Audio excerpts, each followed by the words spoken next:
Hi, I'm Bruce Lipton. I'd like to welcome you to this free video series on how beliefs shape your biology.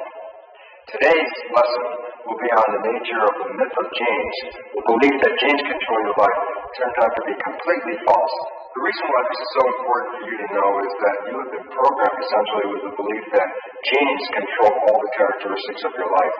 And why this new science is very important for your health and your life is that it reveals that your mind and your consciousness and how you see the world is really what determines your genetics and your biology.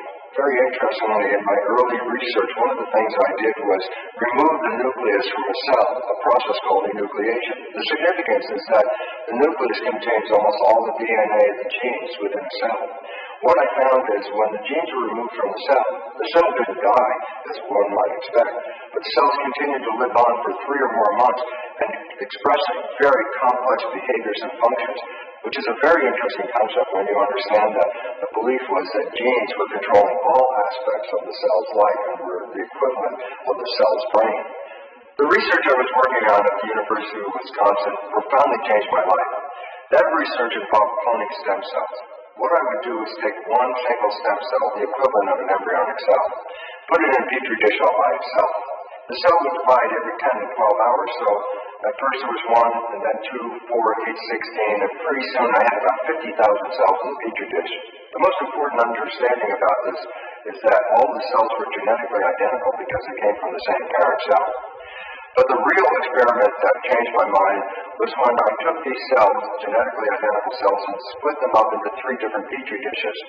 And what I did was change the culture medium, that's the environment in which cells live. So I changed the culture medium with slight chemical changes between the 3 dishes, so each of the dishes had a different environment. What was interesting was that in one dish the cells formed muscle. In the second environment, the cells formed bone. And in the third environment, the cells form fat cells. You say, well, what's the significance of that? And I tell you, this is what it is. Remember, all the cells were genetically identical. So if you ask what might be the most profound question, what controls the fate of the cells? The answer was not genetics. The only difference in all of the 3 cultures was the composition of the culture medium, the environment. This led me into a whole new insight about how environmental signals are actually selecting and controlling gene expression. Well, this was back in the early 1970s.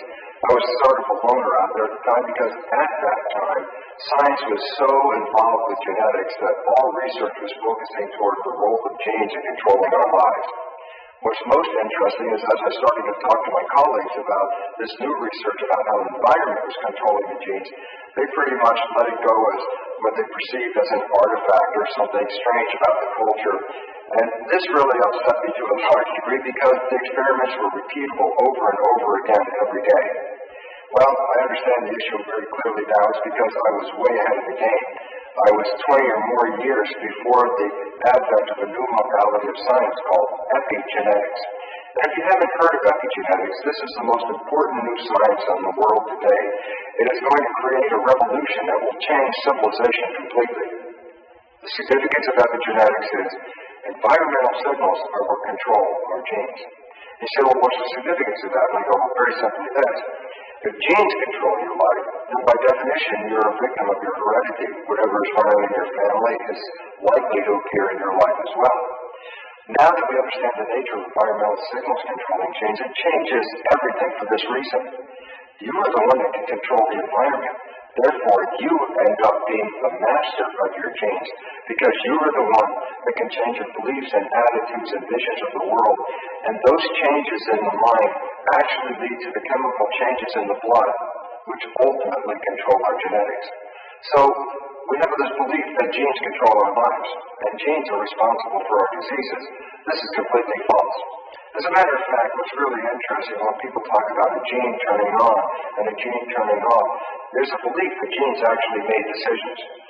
Interestingly, there's a quote I often use from 1990, 20 years after my research, talking about the new science then in 1990. The quote goes something like this. It says, when a gene product is needed, a signal from its environment, not the emergent property of the gene, controls the activity of that gene. Well, for me, this was a very exciting moment in my life. After 20 years of trying to talk scientists into the understanding how environment was actually controlling the genes, it has now finally come into the mainstream belief of conventional science. For me, this is exciting to tell you about because most of you have had the belief that genes turn on and off. And what I really just want to emphasize to you is that a gene is essentially just a blueprint. A gene is a blueprint to make the proteins, which are the building blocks of the body.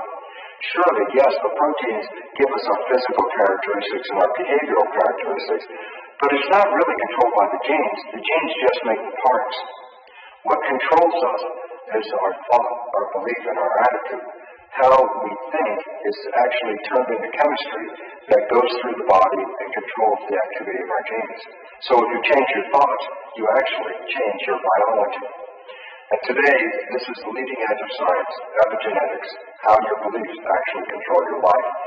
The belief that genes are actually still controlling our lives turns out to be a false understanding for this reason, because we have blamed genes for the illnesses and diseases that we have on this planet. Interesting fact, less than 1% of disease is actually connected to genetics. This is significant because it says then where is the other 90% of disease coming from? And this is actually now understood to be coming from the way we live, our lifestyle, which in turn is affecting our genetic readout and actually is the cause of disease. The biggest cause of disease actually has nothing to do with genetics, but it's due to stress. Stress is what can lead to a change in the genetic readout. Stress via epigenetic mechanisms can take a normal gene and turn it into a mutant gene or a cancer gene and express it as a disease. So, when we understand this, we start to say, rather than looking for the pharmaceutical industry to heal us from our diseases, we must recognize that the primary source of our problem is our own lives and how we are living it in a stressful world. When you understand the nature of this, you are free to change the character of your life, and in so doing, you take control and manage your own biology. To give you a little scientific insight into the story of epigenetics, let me tell you about the work of Dean Ornish, an internist who does research at the University of San Francisco. Dean was working with prostate cancer patients, and he split his patients into two groups. One group received the conventional treatment with pharmaceutical drugs, but the second group, for a 90-day period, didn't use any drugs at all. But what Dean did was show them how to have a better lifestyle. He changed their diet. He taught them stress reduction techniques, and he also taught them how to meditate. It's very interesting because when they read the genetic readout of the two groups before the start of the experiment, and then compared their gene readout at the end of 90 days, what did they find? 500 genes changed just by changing lifestyle, by changing that diet and removing stress. And most of the genes that changed were genes that were associated with the prostate cancer. What this really revealed was how lifestyle profoundly can change the genetic readout. And all of a sudden we say, yes, this is the nature of epigenetics. Your life is controlling your genes are not controlling you. In the next video, we're going to extend this information and talk about not the myth of genes, but the myth of breast cancer. Because so many people have the belief that having a breast cancer gene will actually cause a cancer. And we're going to talk about how that's not really true. And if you're really interested in any of the topics that we're talking about, I invite you, please write in and give us your comments so that we can respond to them. So I want to thank you for watching, and I look forward to seeing you in the next video.